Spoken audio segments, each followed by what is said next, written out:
est né, on a trouvé le Njangsang. Les animaux mangent leur pas. Nous aussi, on discute avec eux. Les gens qui font les champs, ils abattent. Le petit peu, on ne parvient pas à trouver ça beaucoup. En zone forestière, les communautés dépendent extrêmement de la forêt. Dans ma pépinière, il y a les safoutiers, il y a les papayes, il y a les oranges, il y a les citrons, il y a les mandarines. J'ai planté ces arbres. Comme j'ai beaucoup d'enfants, il faut que vous les voyez comme ça là. C'est pour ça que j'ai fait cela, j'ai lancé ces pépinières. Ce qu'on a fait avec les femmes et les jeunes à Abonis, c'est de les sensibiliser d'abord sur l'importance de la gestion durable de leur forêt. Pourquoi est-ce qu'il est important Et ensuite, on les a formés sur la mise en place des pépinières d'arbres fruitiers et de produits forestiers non ligneux. D'ici un mois et demi, tu programmes la prochaine visite. La formation qu'ils sont en train de me donner, je vais assurer cette formation pour que je réussisse.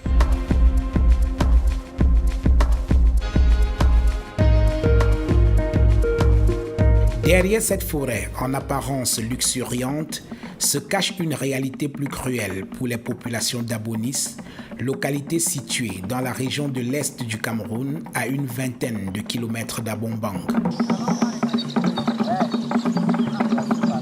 Les changements climatiques et la déforestation ont considérablement réduit l'espace vital d'une population qui a pendant longtemps survécu grâce aux produits forestiers non ligneux, lesquels commencent à se faire rares et les installent de fait dans la pauvreté. La région de l'Est est en proie à une exploitation forestière de plus en plus abusive. Et en zone forestière, les communautés dépendent extrêmement de la forêt. La survie des habitants de ce village repose en grande partie sur les femmes. Elles doivent désormais parcourir de longues distances dans la forêt pour récupérer quelques produits comestibles et commercialisables pour faire vivre leur famille. Les femmes sont la cheville ouvrière des ménages. La forêt, c'est leur garde-manger. C'est grâce à la forêt qu'ils ont les médicaments pour se soigner. C'est grâce à la forêt qu'ils ont l'argent pour payer l'école des enfants. On s'est rendu compte que depuis environ une vingtaine d'années, elle parcourt plus de 15 km comparativement à il y a une dizaine d'années pour collecter les produits forestiers non ligneux. Pour les aider à ne plus dépendre totalement d'une forêt de plus en plus sollicitée et donc moins prodigieuse, l'ASD a initié le projet Autonomisation des femmes pour une gestion durable de la forêt. Le projet que ASD mène à Abonis, qui est un village de la région de l'Est, c'est l'autonomisation des femmes dans la gestion participative de leur forêt. Donc on veut les impliquer à gérer durablement leur forêt. Les femmes et les jeunes sont les principales cibles de ce projet. Ce matin-là, ils se sont levés de bonne heure pour préparer avec enthousiasme le lieu de formation en attendant l'arrivée des formateurs de l'ASD.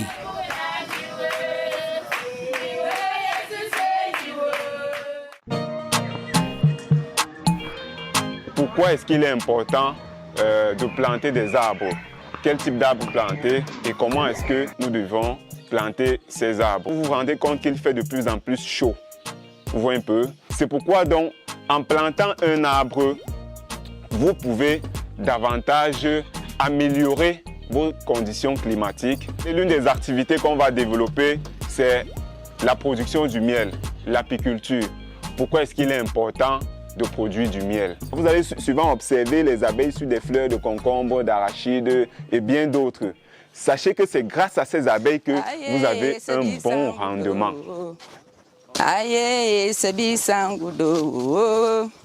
Quelques mois après la formation, Marguerite a lancé une pépinière d'arbres fruitiers et continue l'exploitation d'une Njangsang qui lui permet de gagner un peu d'argent.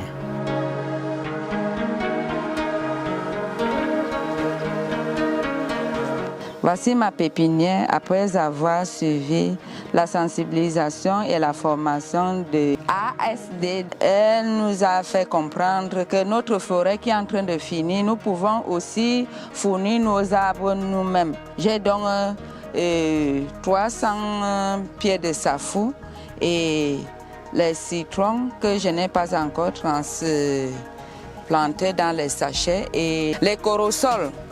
Ici, c'est le cacao. C'est l'orange ici, là. Ici, j'ai mis en direct. Et c'est donc ma pépinière. J'attends la saison sèche, c'est pour apprêter le terrain là où je vais s'aimer cela. Donc, quand les pluies vont venir, là, je vais transplanter et amener au champ.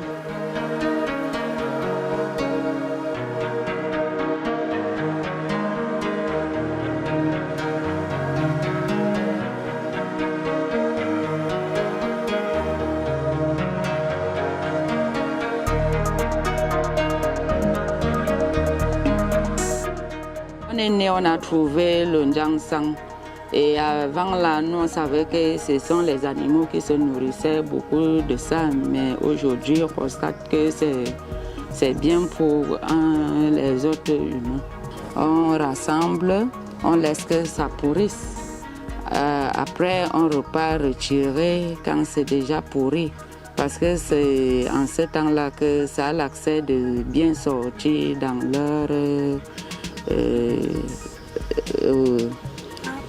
leur peau. Pour laver le Ndjangsang, il faut beaucoup d'eau. Ça ne se retrouve plus beaucoup en brousse. Oui, parce que quand celui-là veut faire son champ, il veut la lumière dans son champ, il coupe. C'est maintenant là qu'on ne coupe plus parce qu'on sait que c'est déjà important, très important pour nous.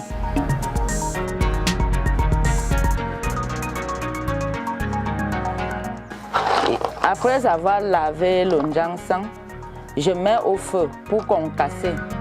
Et quand j'ai déjà concassé, je mets au soleil pour que ça sèche, pour que j'ai mon bon Ndjangsang. On vend par verre, le verre et le litre, c'est comme ça qu'on vend. Le verre, c'est 200. Le litre, c'est 2 fois, c'est 1500, 2000. C'est comme ça qu'on vend ici au village. Donc il y a les périodes. Maintenant là c'est moins cher, mais quand ça va manquer, ça va monter. Parce que le Ndjangsang produit 1 fois par an.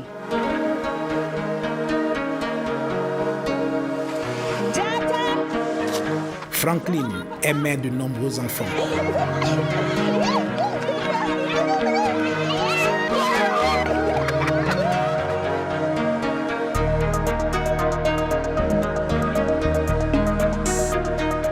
La formation lui a permis de mettre en place une pépinière dont elle est particulièrement fière. Un investissement, dit-elle, pour l'avenir de ses enfants. J'ai planté ces arbres au fait pour envoyer les enfants à l'école. Et comme on a la forêt communautaire ici chez nous, les arbres sont en train de partir. Et c'est pour que je dois aussi les envoyer à l'école. Et comme on a toujours là, au moment de la sécheresse, il fait souvent trop chaud. Et pour que ça puisse aussi m'aider, comme j'ai beaucoup d'enfants, pour ces enfants que vous les voyez comme ça là. C'est pour ça que j'ai fait cela, j'ai lancé.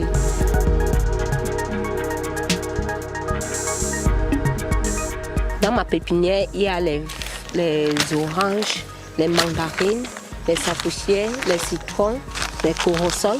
Avec le temps, comme ils m'ont aussi dit de mettre aussi le Ndjangsang, parce que le Ndjangsang aussi ici chez nous au village, les femmes ça donne aussi à ça.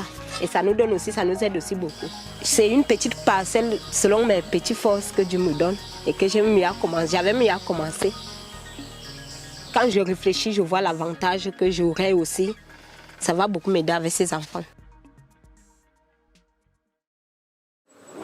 Junior, lui, a été formé à l'apiculture.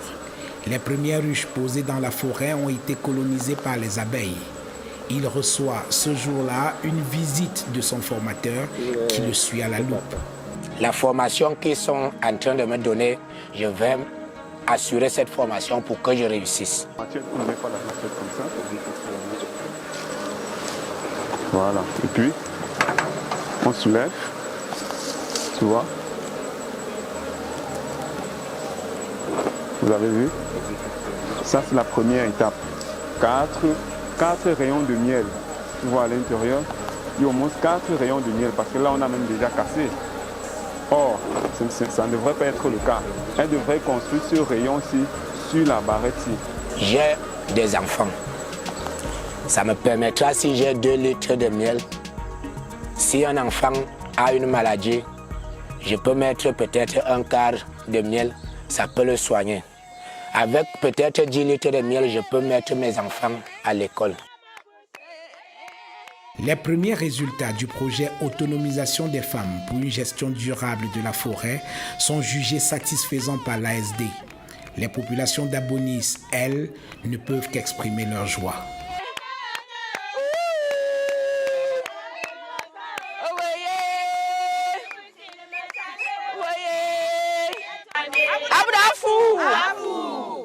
Madame Geneviève, nous te remercions avec toute la formation que tu nous as formée.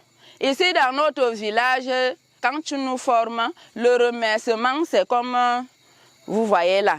Parce que nous n'avons rien, mais nous sommes dans la joie parce que tu nous as montré quelque chose qui va nous changer notre avenir. Voilà pourquoi nous te remercions cela.